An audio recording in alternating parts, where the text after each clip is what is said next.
previous video, we showed you how to create a device and grab the certificates from AWS IoT. In this video, we're going to do the same thing for IBM. There's no certificates involved, but we'll show you some of the caveats in setting this up and configuring it through NodeRED. So one of the first things you need to do after you have your account is to set up a device on IBM Watson IoT platform.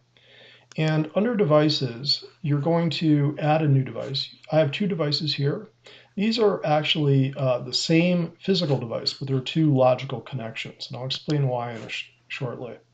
And similar to AWS, you pick your type. I have a demo type, and we'll call this demo 1 for video. And you hit next, and you can enter other information like a serial number. I'm not going to do that. And we're going to have the token auto-generated for me. So this is important here. You want to record the token information because you're going to use that for the purpose of authenticating in NodeRED. So we're going to hit done. This is the demo 1 for video, and it's very important that you see these. The authentication method is going to be use token auth.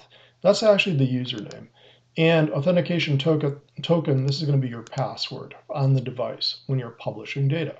So the information is all collected in here, but you're going to want to grab this, copy it, and store it because we're going to reuse it shortly. So I'm not very interested in this device. I want to go back to my other devices here, which is demo 1 and demo 2. And we're going to get those configured in NodeRED. So let's do that really quick. So in the top flow, this is the transmit to the cloud flow. And it does something very similar to generating the data as we did for Amazon. We have a branch, a topic branch called test. For IBM, it has a very specific branch. And there's good documentation, I'll show you where that is, on what the naming structure is for a branch on IBM. But in this case, I'm publishing data, like sensor data. So I need to use the branch IoT-2/event, EVT, then the topic name, we'll call it test, and then the format that the data is coming in. And I'm going to send in JSON objects, hence I'm going to stringify this JSON payload here. Now, to authenticate and to connect, one thing you're going to have to do is change the server.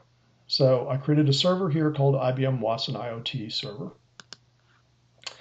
And this is the server here. And you notice that my org ID is listed here. That org ID is the same thing that you see here on the IBM Watson IoT platform. So this org ID you can grab from a variety of areas on the IBM site. You also want to make sure you're using port 8883. TLS is enabled, so you want to make sure that that's selected. And then I created a TLS configuration particular to IBM.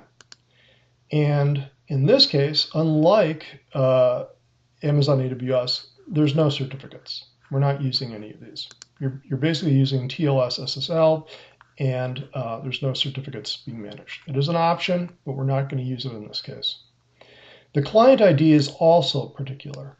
And what you notice here is that it comes in the structure of D, the org ID, the type of device, and then the device ID.